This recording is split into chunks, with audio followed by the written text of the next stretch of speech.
Hai, nama saya Ruby. Hari ini, Ruby nak beritahu sikit cerita tentang CO2. Apa itu CO2? Sejak kebelakangan ini, CO2 ini amat popular. Lebih popular daripada BTS. Yang atas jari saya sekarang ini adalah CO2 yang dibincangkan.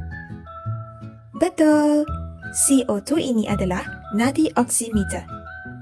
Ia adalah sejenis peralatan perubatan yang digunakan untuk menyukat tahap oksigen dalam darah kita dan juga nadi, atau lebih dikenali sebagai denyutan jantung.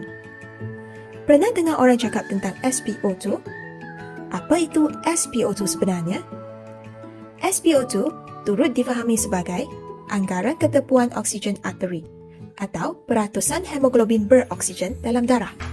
Unit pengukuran untuk SpO2 adalah dalam peratusan. SpO2 yang lebih daripada 94% dianggap sebagai normal.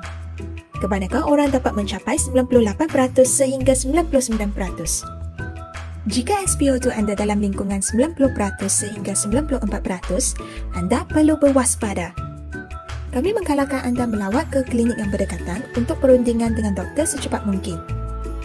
Jika SpO2 jatuh kurang daripada 90%, ini amat membahayakan. Kami gelar situasi ini sebagai hipoksia. Hipoksia bermaksud tahap oksigen dalam darah berada di bawah nilai normal. Dalam situasi ini, anda perlu bergegas ke hospital untuk tindakan pemantauan dengan segera. Jangan main-main, sebab pengoksidan darah yang lemah ini akan merosakkan sel dan tisu badan dan seterusnya melemahkan organ-organ dalam badan. Ramai yang ingin tahu macam mana peralatan ini dapat berfungsi dengan kaedah tidak invasif. Bermaksud, ia tidak melibatkan pengenalan instrumen ke dalam badan. Sepanjang penggunaan nadi oximeter, anda tidak berasa sakit ataupun panas. Sasaran nadi oximeter adalah hemoglobin, iaitu sel darah merah dalam darah. Sel darah merah atau hemoglobin ini bertanggungjawab membawa oksigen ke seluruh badan. Nadi oximeter akan mengeluarkan gelombang cahaya yang berlainan dan gelombang cahaya tersebut akan diserap oleh hemoglobin yang beroksigen dan yang tanpa oksigen secara berlainan. Kepelbagaian gelombang cahaya melalui jari yang ditapis kemudian akan diserap balik ke alat pengesan di bawah, di mana ia akan memberikan nilai pengukuran SpO2. Ini adalah kerana tahap ketepuan oksigen menyebabkan variasi dalam gelombang cahaya yang dikesan. Sekarang, ada pula yang keraguan, siapa yang perlukan nadi oximeter ini? Sebenarnya, pesakit positif COVID-19 dan kontak rapat akan manfaat daripada peralatan ini kerana ia adalah satu cara untuk memantau keadaan kesihatan mereka, terutamanya kepada mereka yang menjalani pemantauan kendiri di rumah. Nadi oximeter amat penting semasa pemantauan kendiri di rumah tanpa kaki tangan perubatan kerana ia boleh memperingatkan keadaan SpO2 anda dari masa ke masa. Ini membolehkan anda mendapatkan rawatan perubatan dengan segera apabila SpO2 jatuh kurang daripada 94%. Maka dengan ini, anda tidak akan terlepas peluang perawatan dalam masa yang kritikal tersebut.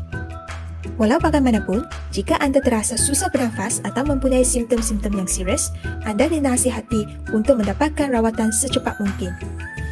Selain daripada SpO2, sebagaimana yang diberitahu tadi, nadi oximeter dapat menyukat nadi atau denyutan jantung. Nadi yang normal jatuh dalam lingkungan 60 hingga 100 degupan per minit. Sebagai peringatan, semasa penggunaan nadi oximeter, jangan gerakkan tangan atau jari. Anda juga tidak boleh memakai pengilat kuku. Seterusnya, jari mana yang sepatutnya kami guna? Walaupun terdapat kajian perubatan yang mengesahkan bahawa ibu jari dan jari tengah tangan kanan adalah lebih tepat, namun ia boleh dipasang pada mana-mana jari sahaja selagi ia dapat diklipkan dengan stabil pada jari tersebut. Apa itu happy atau silent hypoxia? Happy hypoxia adalah fenomena di mana tahap oksigen dalam darah telah jatuh ke tahap normal. Namun, badan anda tidak bersimptom, sehingga satu masa di mana badan anda tidak dapat menangani situasi ini dan pengsan. Happy hypoxia boleh menjadi pembunuh senyap kerana apabila masalah kekurangan oksigen ini tidak dapat dikesan dan dirawat lebih awal, pesakit COVID-19 mungkin akan meninggal dunia. Dan dipercayai bahawa alat nadi oximeter ini dapat mengurangkan kematian dengan pemantauan tahap oksigen dengan lebih kerat. Dengan ini, kualiti ketepatan pengukuran nadi oximeter adalah amat penting. Setiap jenama mempunyai harga sendiri. Ada yang murah, ada yang mahal. Tetapi, yang penting, pastikan nadi oximeter itu berdaftar di bawah Medical Device Authority, MDA. MDA bagaikan sirim dalam bidang peralatan perubatan. Saya akan tuliskan link MDA di bahagian komen di bawah nanti. Untuk kawan-kawan yang telah melengkapkan vaksinasi, sila kunjungi farmasi kami untuk mendapatkan keychain comel ini sebagai tanda penghargaan kepada anda untuk menjayakan imuniti kelompok. Anda hanya perlu membawa kad pengenalan dan e-sertifikat vaksin. Ingat, imunisasi pilihan bijak. Itu sahaja daripada saya hari ini. Jika anda rasa video saya ini membantu, sila like video saya, follow Facebook iCare Pharmacy HQ dan kongsikan video saya dengan rakan-rakan anda. Sekian, terima kasih. Kami jumpa lagi dalam video seterusnya. Stay safe. Jumpa lagi.